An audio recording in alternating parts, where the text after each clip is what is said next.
Hello everyone, good evening. कैसे हैं आप सब लोग? I hope all of you are doing very good और आपकी जेआईबी की प्रिपरेशन बहुत ही अच्छी चल रही है, फुल स्विंग में चल रही है।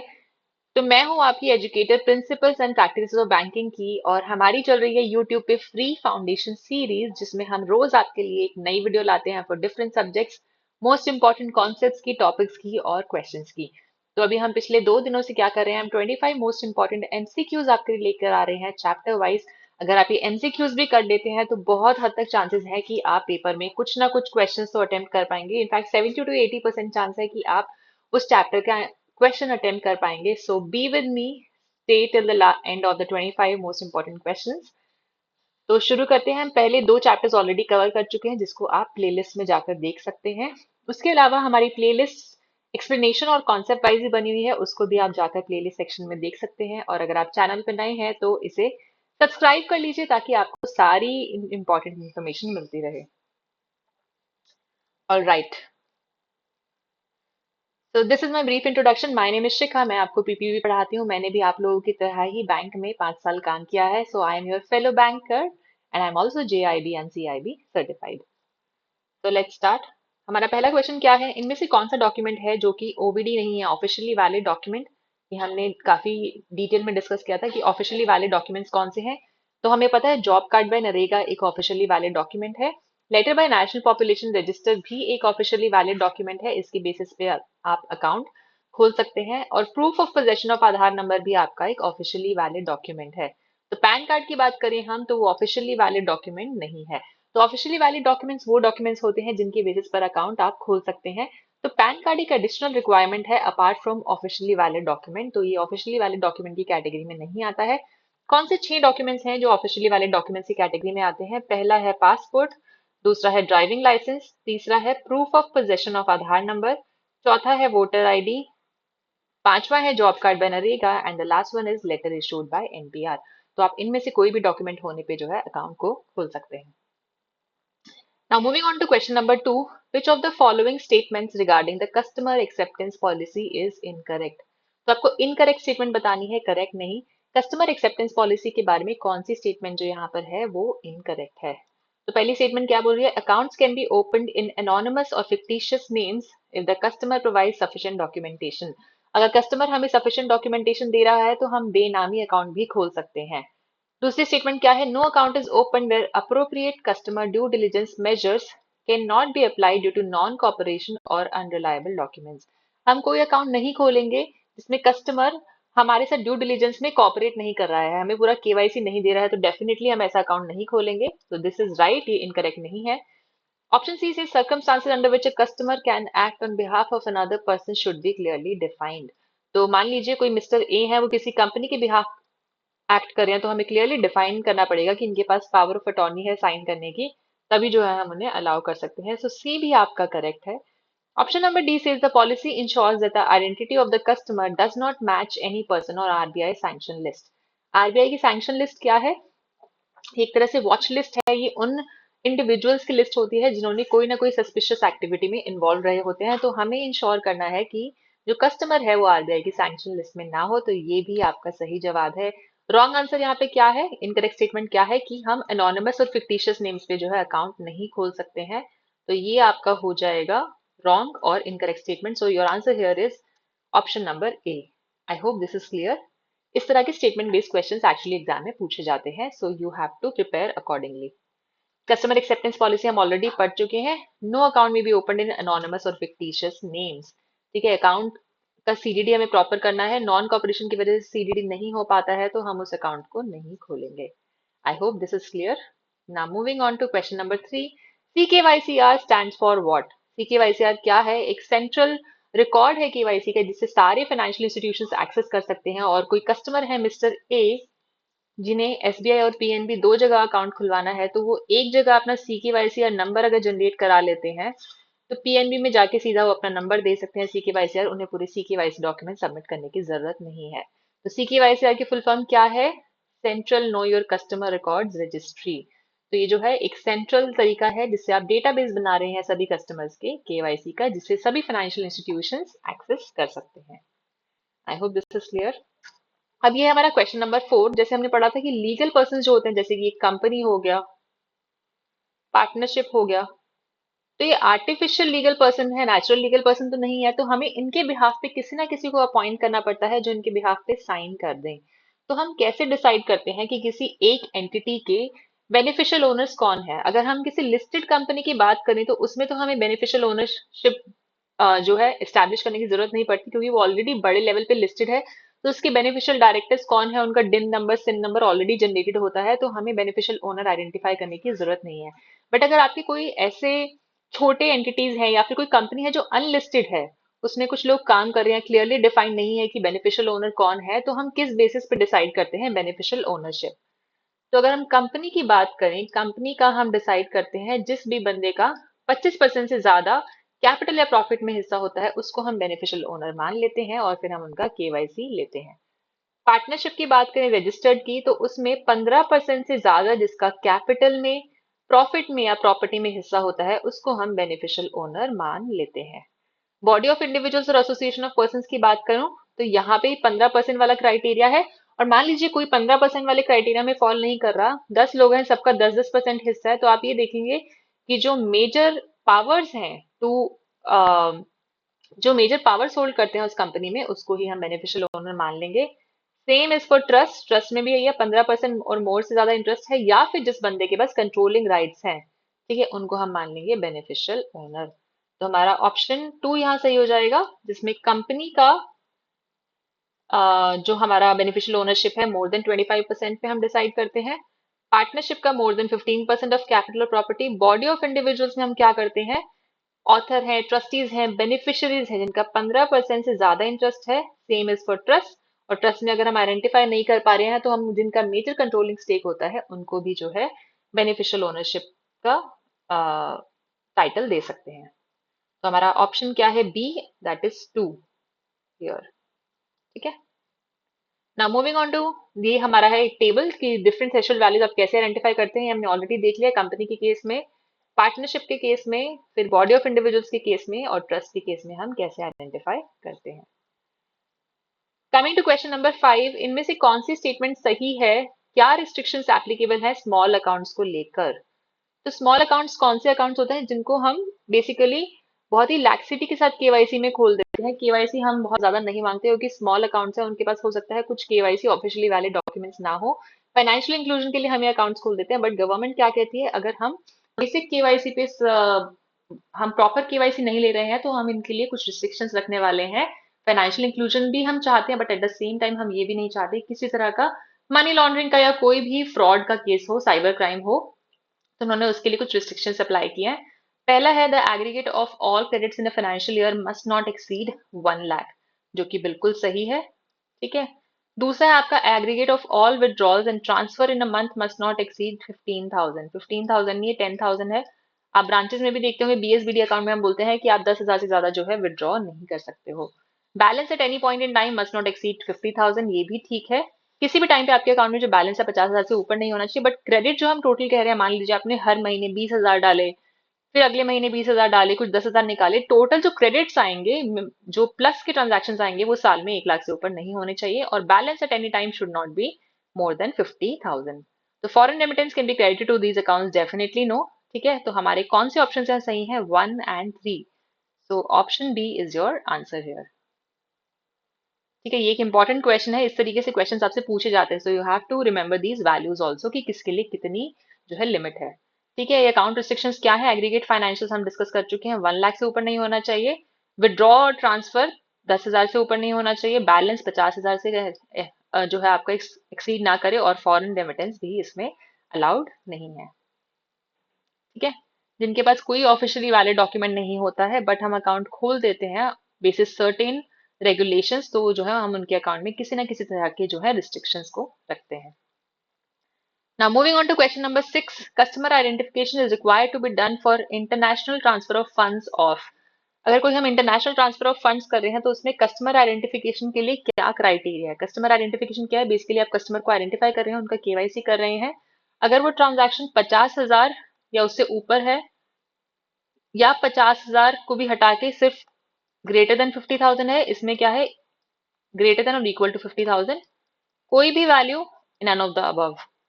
तो इसका आंसर हमारा सी है। इंटरनेशनल ट्रांसफर ऑफ फंड्स हो रहा है तो हमें वैल्यू से मतलब नहीं है, कस्टमर आइडेंटिफिकेशन तो हमें सभी का करना है, चाहे वैल्यू कितनी भी हो। जैसे हमने स्मॉल अकाउंट्स देखे हैं उसमें एक वैल्यू बेस्ड सिस्टम है, बट अगर हम foreign transaction international transfer of funds की बात करें तो हमें customer identification what ever the value is करना ही करना है। आई hope this is clear. Now moving on to question number 7. In case of NRIs, for the purpose of opening an account, a copy of KYC document may be certified by।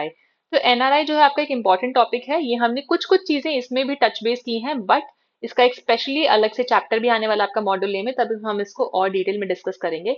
तो यहाँ पे question क्या कह रहा है, NRIs के case में account खोलने के लिए जो केवाईसी डॉक्यूमेंट देते हैं वो सर्टिफाई किससे होना चाहिए। एनआरआई खुद कर सकते हैं सर्टिफाई, कोई बैंक की ब्रांच कर सकती है, एनआरआई के एम्प्लॉयर कर सकते हैं, या जज कर सकते हैं। तो इसका हमारा आंसर क्या है, जज कर सकते हैं। ठीक है, कुछ कुछ एंटिटीज हैं जिनके बारे में हमने डिस्कस किया है कि एनआरआई के केस में उनके केवाईसी सर्टिफाइड इन एंटिटीज के द्वारा होंगे, तभी हम उन केवाईसी को एक्सेप्ट करेंगे। जैसे क्या है, in case of non resident Indians और person of Indian origin, a copy of documents certified by any of the specified authorities such as overseas branch of scheduled commercial banks registered in India, या कोई basically आपके कोई India का bank जैसे SBI है उसकी overseas branch उसे certify करके दे दे, या फिर कोई ओवरसीज ही बैंक है जो इंडिया में नहीं है बट उसके साथ आपका कोई रिलेशनशिप है, ठीक है, कोई बिजनेस रिलेशनशिप है, या जो अब्रोड नोटरी पब्लिक है, कोर्ट है, जज है, इंडियन एम्बेसी से कोई उसे सर्टिफाई कर दे, तो जो है हम उसको केवाईसी के रूप में ले सकते हैं। आई hope this is clear. Question number 8. In case of a company which is not listed, any individual is holding more than dash percentage of total share capital is the beneficial owner। ये हमने अभी पढ़ा है, 25% is the right answer। जो company listed नहीं है उसमें जो है हम बेनिफिशियल ओनर कैसे आइडेंटिफाई करते हैं, जिसका मोर देन 25% टोटल शेयर रहता है। तो यहाँ पे क्या है हमारा आंसर, डी। ठीक है, ये हम ऑलरेडी देख चुके हैं। Question number 9। What is the transaction limit for newly opened accounts of foreign students. तो हम फॉरेन स्टूडेंट्स के बारे में क्या कहते हैं, फॉरेन स्टूडेंट्स हम चाहते हैं कि हमारे इंडियन एजुकेशन सिस्टम में फॉरेन स्टूडेंट्स भी आके पढ़ें, जैसे सारी फॉरेन यूनिवर्सिटीज भी चाहती हैं कि उनके पास जो है इंडियन स्टूडेंट्स आए या अब्रॉड से बच्चे आए, तो उसके लिए जो है हम उनको शुरू में एक अकाउंट खोल के दे देते हैं टेम्परेरी बेसिस पर। तो फॉर द फर्स्ट 30 डेज उसमें कुछ आपकी ट्रांजैक्शन की लिमिट रहती है, क्योंकि अभी आपके पास सारे, क्योंकि वो उन्होंने अपना घर नहीं देखा अभी कहाँ रहना है, ठीक है, उनके पास रेंट अग्रीमेंट प्रॉपर नहीं है, तो हम उन्हें बोलते हैं 30 डेज के लिए हम आपका अकाउंट खोल देते हैं, but after 30 days you will have to get it open properly, उसे हम एनआरआई एनआरओ अकाउंट में कन्वर्ट करेंगे। बट 30 डेज तक आपके क्या ट्रांजैक्शन लिमिट रहते हैं आपको बताना है।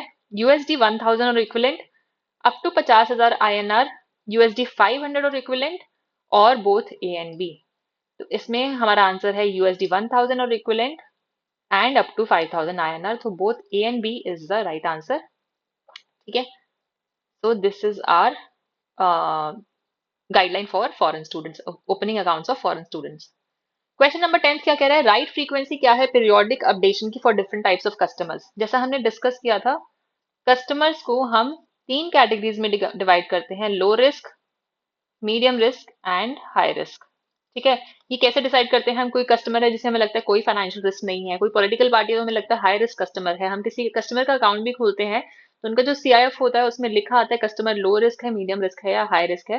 तो उसके हिसाब से हमें पीरियोडिकली अपडेट करना पड़ता है सारे कस्टमर्स का केवाईसी, ताकि जो हाई कस्टमर है उसका केवाईसी हमें जल्दी अपडेट करना पड़ेगा, लो रिस्क है उसके लिए हम लॉन्गर टाइम के बाद भी केवाईसी अपडेट कर देते हैं। तो पीरियोडिक अपडेशन के क्या गाइडलाइंस है, हाई रिस्क का बोल रहा है every 5 years, low risk every 10 years, medium risk every 7 years। तो हमारा राइट आंसर क्या है, लो रिस्क 10 years है, ये सही है। इसको हम देख लेते हैं। हाई रिस्क कस्टमर के लिए आपको हर 2 साल में जो है केवाईसी अपडेट करना पड़ेगा। लो रिस्क जो बहुत ही लो रिस्क है उसका हम हर 10 साल में केवाईसी अपडेट करते हैं, और जो मीडियम रिस्क कस्टमर है उसका हम केवाईसी हर 8 साल में अपडेट करते हैं। और अगर कोई माइनर मेजर हो रहा है तो उसमें हम फ्रेश फोटोग्राफ्स लेते हैं और केवाईसी भी फिर से करते हैं। तो ये आपका पीरियोडिक अपडेशन वाला एक इंपॉर्टेंट क्वेश्चन है, इससे आपका सवाल पूछा जा सकता है और किसी केस स्टडी के फॉर्म में या स्टेटमेंट बेस्ड क्वेश्चन भी पूछा जा सकता है। Now moving on to question number 11, what is the minimum time period for which banks must maintain their records? तो जो बैंक्स होते हैं वो डिफरेंट अकाउंट्स खोलते हैं, उनके पास जो है बैंक का अकाउंट ओपनिंग फॉर्म होता है, लोन्स के डिफरेंट टाइप्स के डॉक्यूमेंट्स होते हैं, तो मिनिमम टाइम पीरियड क्या है जिसके लिए बैंक्स को अपने डॉक्यूमेंट्स मेंटेन करने ही रहते हैं। वैसे डिफर करता है depending on what kind of documents are there with the bank, तो हर के लिए डिफरेंट गाइडलाइन होते हैं, बट मिनिमम टाइम पीरियड एक जो सब पे अप्लाई होता है वो क्या है, 5 years। ठीक है, तो 5 ईयर्स तक तो मिनिमम आपको हर जो रिकॉर्ड है उसको मेंटेन बैंक में करना ही है, both in soft copy and hard copy.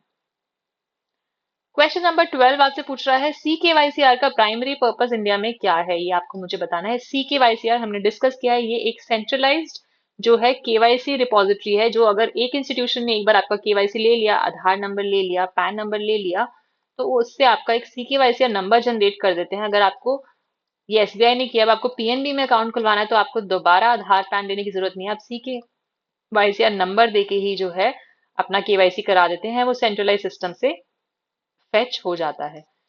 तो इसका क्या है, to facilitate online shopping for consumers, no.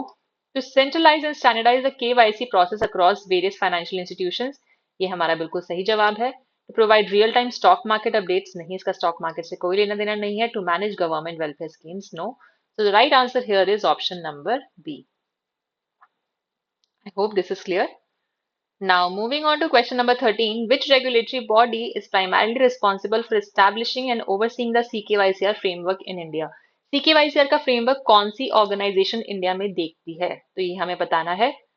Is it CERSAI, Central Register of Securitization, Asset Reconstruction and Security in Trust of India? Is it Ministry of Finance? Is it SEBI or is it Reserve Bank of India? तो हमारा इसका answer क्या है, option number ए, cerci जो हमारा एक body है वही सीकेवाईसीआर के फ्रेमवर्क को देखता है। सरसाई का दूसरा काम क्या है, ये एक रिकॉर्ड या रिपोजिटरी है, आपके जो बैंक्स ने सिक्योरिटी चार्ज जिन एसेट्स पे क्रिएट किया हुआ है। मान लीजिए मिस्टर ए ने एक प्रॉपर्टी लोन लिया है पीएनबी से, तो पीएनबी के पास वो प्रॉपर्टी गिरवी रखी गई है, तो पीएनबी सरसाई में उसका रिकॉर्ड अपडेट करता है कि ये प्रॉपर्टी मेरे पास गिरवी रखी हुई है, ताकि मान लीजिए कल वो कस्टमर जाके एसबीआई में सेम प्रॉपर्टी के साथ ही अपना एक और प्लॉट लोन लेना चाह रहा है, तो उसे सरसाई से पता चल रहा है कि ये तो ऑलरेडी पीएनबी के पास रजिस्टर्ड है। तो सरसाई का ये काम है, साथ ही साथ सीकेवाईसीआर के लिए भी रेगुलेटरी बॉडी कौन है, सरसाई। तो I hope you will remember this now. Question number 14 says एक बार कस्टमर के केवाईसी डिटेल्स रजिस्टर हो जाते हैं सीकेवाईसीआर के साथ, तो generally next time account open कराने के लिए आपको दूसरे फाइनेंशियल इंस्टीट्यूशन में किस तरह के डॉक्यूमेंट्स रिक्वायर्ड होते हैं? Only a self attested copy of the PAN card, submission of the KYC identifier and consent for data retrieval, a full fresh KYC process at each new institute, a notarized copy of all the original KYC documents। तो हमसे यहाँ क्या पूछा जा रहा है कि एक बार जो आपने सी केवाईसी या नंबर जनरेट कर लिया है केवाईसी के बाद, और आप उसके बाद दोबारा अकाउंट खुलवाना चाह रहे हैं किसी और फाइनेंशियल इंस्टीट्यूशन में, तो आपको किस तरह के रिक्वायरमेंट्स हैं? तो जैसा कि हम डिस्कस कर चुके हैं, एक सेंट्रलाइज नंबर है तो सिर्फ हमें उस नंबर की रिक्वायरमेंट है। ऑप्शन नंबर बी सही है, केवाईसी आइडेंटिफायर आपको देना पड़ेगा अलोंग विद योर कंसेंट। आप कंसेंट देंगे कि आप मेरा डेटा जो है सी केवाईसी या सरसाई के पोर्टल से फेच करके मेरा अकाउंट खोल सकते हो। तो यहाँ आंसर क्या हो जाएगा, B. Under CKYCR guidelines, what is the maximum time allowed for a financial institution to upload a customer's KYC details to CKYCR after completing their initial KYC? तो जब किसी बैंक ने इनिशियली आपका केवाईसी लिया, आधार लिया लेट्स से प्लस पैन लिया, आपका नया अकाउंट खोला है, अब जो है उन्हें सीकेवाईसीआर पोर्टल पे आपका डेटा अपडेट करना पड़ेगा ताकि आपका एक सीकेवाईसीआर नंबर आ जाए, ठीक है, एक सेंट्रल नंबर आ जाए। तो कितने टाइम के अंदर जो है आपको ये पूरा प्रोसेस करना होता है? With in 3 business days, with in 10 days, with in 24 hours या फिर विद इन 30 डेज। तो इसका जो आंसर है विद इन 10 डेज है, 10 दिनों के अंदर आपको सरसाई के पोर्टल पे जो है इस डेटा को अपडेट कर देना होता है ताकि आपका सीकेवाईसीआर नंबर जनरेट हो जाए। I hope this is clear. Now coming to question number 16, ये भी आपका सीकेवाईसीआर पे ही एक और क्वेश्चन है। अगर कस्टमर का एड्रेस चेंज हो जाता है और केवाईसी डिटेल्स जो है सीकेवाईसीआर पे ऑलरेडी रजिस्टर्ड है, आपका ऑलरेडी एक सीकेवाईसीआर नंबर बना हुआ और आपका एड्रेस चेंज हो जाता है, तो आपको इन्फॉर्मेशन अपडेट कराने के लिए क्या करना पड़ेगा? कि एक नया एडिशन है आपकी जो ऑलरेडी एग्जिस्टिंग इन्फॉर्मेशन है सीकेवाईसीआर के साथ, जो कस्टमर है किसी एक फाइनेंशियल इंस्टीट्यूशन को अपना बता दे एड्रेस चेंज हुआ है, जो कि फिर फर्दर अपडेट कर देगा डिटेल्स सीकेवाईसीआर पे। कस्टमर इंडिविजुअली हर बैंक में जाएं और जाके अपना एड्रेस अपडेट कराएं। तीसरा क्या है, कस्टमर फिर से पूरा केवाईसी प्रोसेस कराएं। और चौथा क्या है, सीकेवाईसीआर खुद से ही ये डिटेक्ट कर लेगा। तो हमारा इसमें राइट आंसर क्या है, कस्टमर किसी एक इंस्टीट्यूट से जो है अपना सीकेवाईसीआर फिर से करा दे, अपना अपडेशन करा दे, तो वो सभी इंस्टीट्यूट्स के पास जो है सेंट्रलाइज इंफॉर्मेशन के थ्रू वो आपका डेटा अपडेट हो जाएगा। आपको हर इंस्टीट्यूशन पे जाने की जरूरत नहीं है। तो इसका आंसर हमारा क्या है? ऑप्शन नंबर ए। तो CKYCR क्या है? It is the name of a central agency who will maintain customer KYC data in a digital form for use by all. और कौन सी एजेंसी इसको मेंटेन करती है? सरसाई। ठीक है। CKYCR के बेनिफिट पब्लिक के लिए भी है और फाइनेंशियल इंस्टीट्यूशंस के लिए भी है। फाइनेंशियल इंस्टीट्यूशंस का वर्कलोड कम होता है और पब्लिक को भी अगर मान लीजिए एक ही अकाउंट दो तीन जगह पे खुलवाना है तो उन्हें बार बार KYC सबमिट करने की जरूरत नहीं है। Now moving on to question number 17, which of the following conditions must be met for banks to rely on customer due diligence conducted by a third party? तो हम बहुत बार बैंक्स में देखते हैं कि हम थर्ड पार्टी जैसे बैंकिंग कॉरेस्पॉन्डेंट्स वगैरह को हायर करते हैं हमारे अकाउंट ओपनिंग के लिए। ठीक है। उस केस में क्या हमारे रिक्वायरमेंट्स है अगर हमने किसी थर्ड पार्टी को हायर किया हुआ है कस्टमर ड्यू डिलिजेंस के लिए? सबसे पहला जो रिकॉर्ड्स और इन्फॉर्मेशन है थर्ड पार्टी से वो हमें 2 दिन के अंदर ले लेनी है जब उन्होंने अकाउंट खोला है। ठीक है। दूसरा है बैंक्स को इंश्योर करना है कि थर्ड पार्टी रेगुलेटेड और सुपरवाइज नहीं है। ये तो गलत ही है, रेगुलेटेड और सुपरवाइज तो होना ही चाहिए। Third party must have measures in place for compliance with CDD and record maintenance. तो ये सही है, थर्ड पार्टी के पास मेजर्स होने चाहिए कि वो पूरा CDD कर पाए। उनके पास जो है थंब इंप्रेशन वाली मशीन होनी चाहिए और जो भी रिक्वायरमेंट्स है बैंक की KYC के लिए उसके लिए उनके पास प्रॉपर इक्विपमेंट्स होने चाहिए और रिकॉर्ड भी उन्हें मेंटेन करके रखना है। Ultimate responsibility for CDD lies with the third party. ये हमारी स्टेटमेंट गलत है। जो अल्टीमेट रिस्पॉन्सिबिलिटी है कस्टमर ड्यू डिलिजेंस की वो बैंक के पास ही रहती है, चाहे कोई थर्ड पार्टी भी अकाउंट क्यों ना खोल रही हो, अल्टीमेट रिस्पॉन्सिबिलिटी बैंक के पास ही आती है। तो हमारा राइट ऑप्शन क्या है? 1 and 3 ओनली। ये है हमारा right option. Okay, so we are more than halfway through the questions. Stay with me, we are only left with 8 more questions. Question number 18. In case an OBD does not have an updated address, which of the following documents can be taken as a substitute for the time being in place? कोई आपका OBD है, मान लीजिए आपने किसी से जो है नरेगा कार्ड लिया है, उन पे जो एज एन ओबीडी उस पे जो एड्रेस है वो अपडेटेड नहीं है। तो कस्टमर सब्स्टिट्यूट के लिए for the time being for the next 3 months एक कोई टेम्परेरी एड्रेस का अपडेशन दे सकता है जो कि बाद में उन्हें अपने ओबीडी में अपडेट तो कराना ही पड़ेगा। But for the time being कौन सी चीजें हम एज अ सब्स्टिट्यूट ले सकते हैं? Utility bill which is not more than 2 months old, yes. Property और म्युनिसिपल टैक्स रिसीट क्योंकि उस पर आपका जो है एड्रेस अपडेटेड होगा। Pension orders, yes. Letter of accommodation from employer, ये भी ठीक है। So all of the above is the right answer. ठीक है। तो अगर हम देखें, अगर मान लीजिए आपके पास ये अपडेटेड एड्रेस नहीं है तो इस केस में आप जो है इनमें से कोई डॉक्यूमेंट्स भी ले सकते हैं। अगर आप ऐसे कोई डॉक्यूमेंट्स लेते हैं एड्रेस पर्पस के तो 3 महीने के अंदर जो है ओबीडी आपको अपडेट कराना है। हम आपको टाइम दे रहे हैं बेसिकली कि अगर आपका जो है एड्रेस अपडेटेड नहीं है अभी के लिए आप हमें एक टेम्परेरी डॉक्यूमेंट दे दो, बट 3 महीने के अंदर आप इसको अपडेट कराएंगे और हमें फिर से जो है ब्रांच में उसकी रिपोर्टिंग करेंगे। I hope this is clear. Now moving on to question number 19. According to the provided guidelines, which of the following documents is not typically required for a bank to obtain from a company for KYC purposes? हम company की बात कर रहे हैं। हमने discuss किया था कि डिफरेंट एंटिटीज को किस तरह के डिफरेंट KYC डॉक्यूमेंट्स देने पड़ते हैं फॉर आइडेंटिफिकेशन। तो कंपनी में कौन सी एक चीज है जो टिपिकली रिक्वायर्ड नहीं है जब हम उनका KYC कर रहे हैं? पहला क्या है? Resolution of board of directors and power of attorney for transacting business. जो बोर्ड ऑफ डायरेक्टर्स है उन्होंने एक रेजोल्यूशन दिया है कि किस तरीके से जो है इस अकाउंट को चलाएंगे और इसके पावर ऑफ अटॉर्नी कौन रहेंगे। By power of attorney we mean कि साइन कौन करेगा डॉक्यूमेंट्स पे। तो ये तो हमें चाहिए डेफिनेटली। सर्टिफिकेट ऑफ इनकॉर्पोरेशन भी हमें चाहिए। सिन नंबर भी चाहिए होता है हमें कंपनीज का। Individual income tax returns of all company employees, इसकी हमें कोई रिक्वायरमेंट नहीं है। हमें कंपनी के सारे एम्प्लॉयज की इनकम टैक्स रिटर्न का क्या करना है? हमें तो कंपनी की फंक्शनिंग से मतलब है और जो उसके बेनिफिशियल ओनर्स हैं उनका हम KYC लेंगे, but individual income tax return तो नहीं लेंगे। PAN number of the company भी रिक्वायर्ड है। तो हमारा ऑप्शन यहाँ क्या हो जाएगा? Option number C. ये जो है ऐसा एक डॉक्यूमेंट है जो हमें टिपिकली रिक्वायर्ड नहीं है। Now, moving on to question number 20. Based on the provided norms for identifying beneficial owners of a legal person, which of the following statements is true? जैसे हमने सीखा था कि लीगल पर्सन को हम कैसे बेनिफिशियल ओनर्स को कैसे आइडेंटिफाई करते हैं किसी लीगल पर्सन के लिए। कंपनी के केस में हमने देखा था 25% हो, पार्टनरशिप में 15% हो। उसके बारे में कौन सी स्टेटमेंट सही नहीं है? If the subsidiary of a listed company is the customer, identifying and verifying its beneficial owners is not required. ठीक है। For a company listed on a stock exchange, banks must identify and verify all shareholders holding more than 10% stake. कोई company अगर share stock exchange पे listed है तो हमें beneficial owner identify करने की जरूरत ही नहीं है, क्योंकि अगर लिस्टेड है तो ऑलरेडी उसका केवाईसी बहुत अच्छे तरीके से हो चुका है। तो जो उसके ऑलरेडी डायरेक्टर्स हमारी लिस्टेड वेबसाइट पे आ रहे हैं उससे ही हम बेनिफिशियल ओनर्स पिक कर सकते हैं।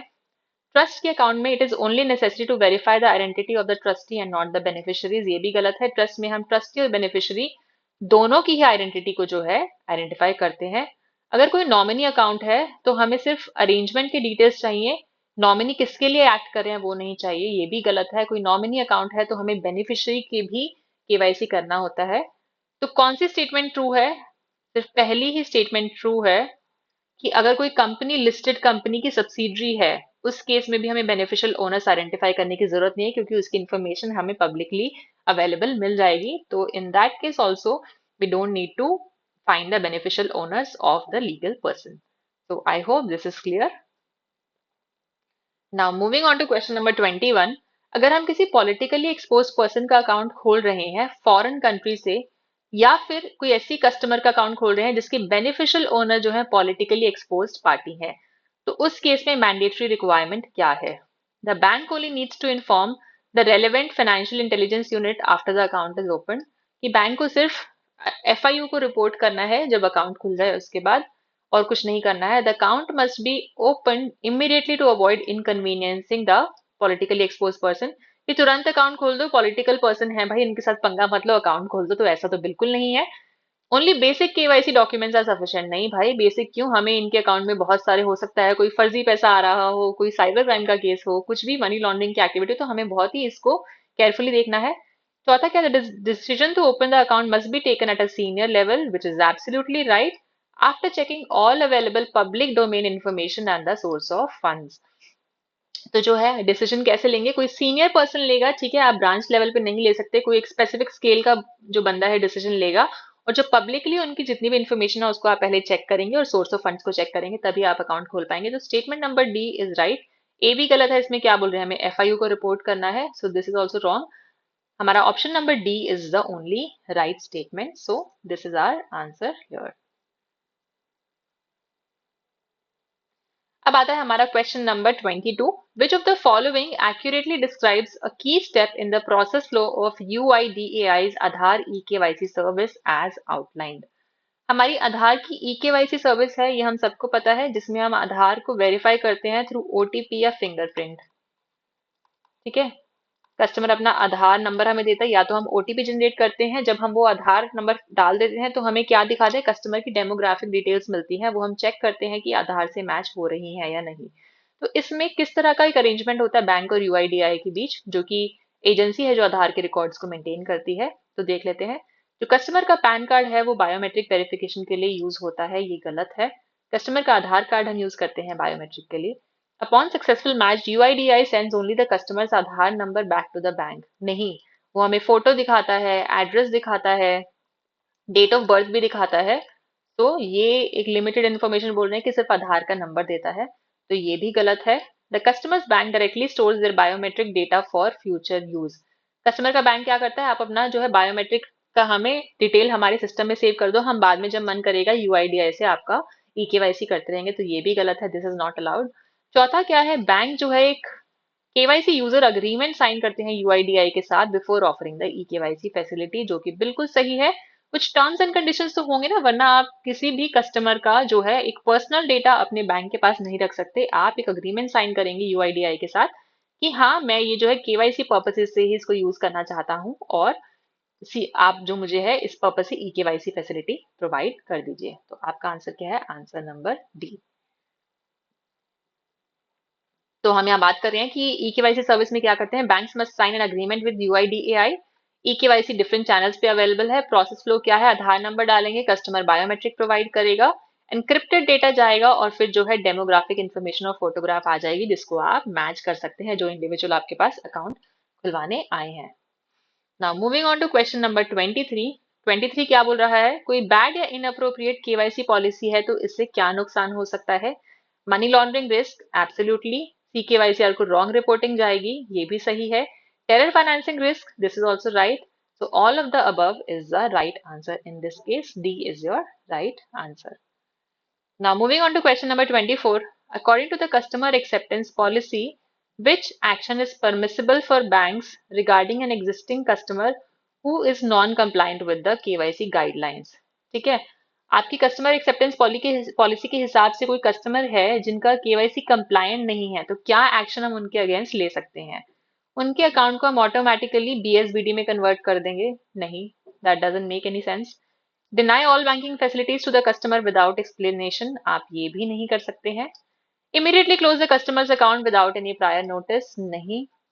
क्लोज करेंगे आप account after giving due notice to the customer कि आपका जो है केवाईसी गाइडलाइन के हिसाब से जो है हमारे पास सब मैंडेटरी चीजें नहीं है, तो हम आपको कह रहे हैं पहले से जमा कराएं, वरना जो है हम अकाउंट को क्लोज कर रहे हैं। So D is the right answer here. We are done with till question number 24। Last question हमारा बचा है।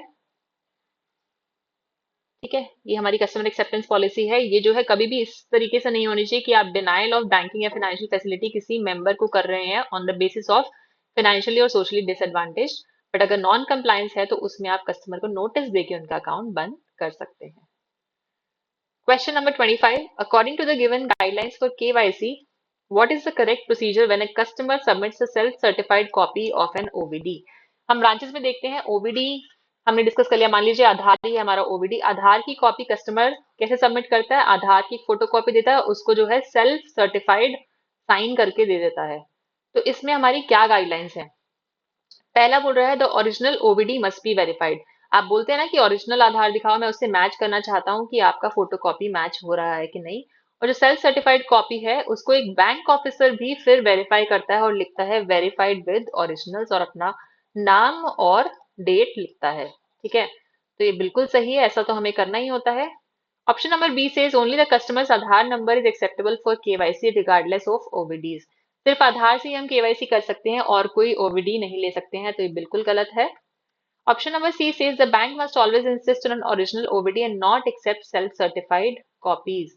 यहाँ क्या बोल रहे हैं? बैंक बोले हमारे पास कि जो है आप ओरिजिनल ही सबमिट करके जाओ, हम सेल्फ सर्टिफाइड नहीं लेंगे, तो ऐसा तो नहीं है। ओरिजिनल से हम एक बार चेक करते हैं, but we can't ask the customer to submit the original documents. चौथा है the bank can accept the self certified copy without any further verification. या वेरीफाई नहीं कर रहे हैं उस कॉपी को ओरिजिनल से मैच हो रही है कि नहीं, तो ये भी गलत है। तो आपका राइट ऑप्शन क्या होगा? ऑप्शन नंबर ए, जो ओरिजिनल ओवीडी है उसको आप वेरीफाई करेंगे, सेल्फ सर्टिफाइड वो रहेगी। आप वेरीफाई कैसे करेंगे? वेरीफाइड विद द ओरिजिनल्स का स्टैंप लगा के, जिस ऑफिसर ने उसको वेरीफाई किया है वो स्टैंप लगाएंगे वेरीफाइड विद ओरिजिनल्स का। So these were our 25 questions from chapter number 3. I hope this class was very very helpful and useful for you guys. ये बहुत ही इंपॉर्टेंट चैप्टर है, इसको ध्यान से करिएगा। ठीक है, ये हमारा था 25 मोस्ट इंपॉर्टेंट एमसीक्यूज का सीरीज। अब बात आती है, अगर आप लोग जीआईबी नवंबर की तैयारी कर रहे हैं तो हमारे पास उसका एक पेड बैच है जिसमें हम बहुत ही कॉम्प्रिहेंसिव तरीके से आपको हर एक चैप्टर पढ़ाते हैं, पीडीएफ देते हैं, लाइव क्लासेस देते हैं, रिकॉर्डेड सेशंस हर वक्त आपके पास अवेलेबल हैं। 24/7 एक्सेस है आपका, अर्ली मॉर्निंग और लेट इवनिंग क्लासेस हैं, फुल एंड मॉक टेस्ट है, और इसका ये है कोड एंड कॉस्ट। तो आप ये ज्वाइन करना चाहें तो ज्वाइन कर सकते हैं। आप इंडिविजुअल सब्जेक्ट वाइज भी जो हमारे कोर्सेज ले सकते हैं। उसके लिए आपको डाउनलोड करनी पड़ेगी गाइडली की ऐप और आपको सारे कोर्सेज दिख जाएंगे। आज के सेशन का अगर आपको पीडीएफ चाहिए तो टेलीग्राम चैनल से ले लीजिए, उसका जो लिंक है आपको डिस्क्रिप्शन बॉक्स में मिल जाएगा। And do not forget to subscribe to our channel.